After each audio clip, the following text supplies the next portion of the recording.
Amis internautes, n'oubliez pas de liker, de vous abonner et de cliquer sur la note de notification pour ne rien rater. Citoyens des trottoirs ou même des éléphants font leur loi. Bienvenue dans les nouvelles du trottoir.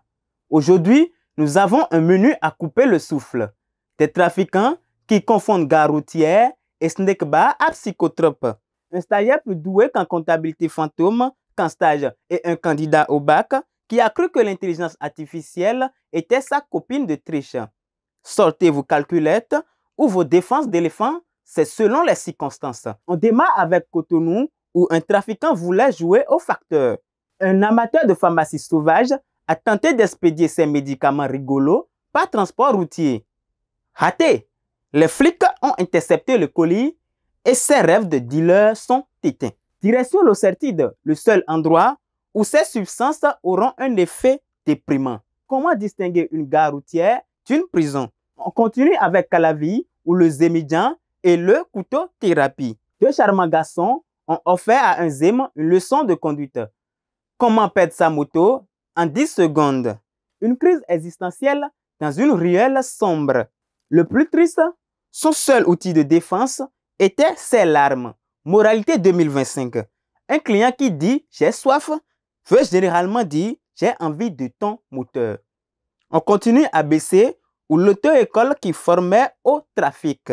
Un étudiant entrepreneur a transformé sa Nissan en école de drogue. Les 43 plaquettes, son permis de conduire, fait la prison. Le sac Dangote, une touche d'humour local bien placée. Prochain module, garer son véhicule en cellule. On continue avec la criette ou le stagiaire qui valait 53 millions. Un apprenti comptable a falsifié 44 chèques comme un artiste. Son talent, imiter les signatures mieux qu'un faussaire de musée. Dommage, son stage fini en stage derrière les barreaux. On retourne à Parakou avec l'intelligence artificielle qui rend bête. Un candidat au baccalauréat a cru que ChatGPT était son binôme. Résultat, exclusion immédiate. Question. Quelle est la peine pour la tricherie? Résultat, l'échec avec mention. Prochaine tentative. Le bac en prison, les sujets sont plus simples. On est toujours à Parakou avec le sens interdit de la vie. Un motard de 50 ans a testé le bitume. Sans casse, bien sûr. Résultat, l'hôpital et un cours accéléré de pourquoi rouler à contresens est une mauvaise idée. Le code de la route est comme une notice. Si vous l'ignorez, ça finit en cauchemar. À Djougou, on assiste à un safari urbain.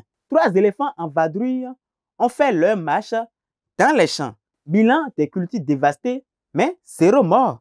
Les agriculteurs préféreraient quand même des lapins. Idée géniale.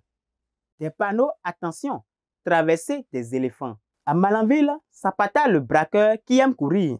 Zapata, un évadé d'un commissariat, a été rattrapé dans un club. Sa cavale, un aller-retour Niger-Bénin, plus raté qu'un sans faute au permis. La prochaine fois, il essayera peut-être de se cacher dans une prison. On termine avec le Tchad et le Père Noël de l'horreur. Un papa a offert à ses 5 enfants un sommeil éternel au gourdin. Le voisinage est sous le choc. Mais une question demeure. Où a-t-il trouvé un gourdin assez grand pour toute la famille? Rappel, la famille c'est sacré, sauf quand c'est sinistré.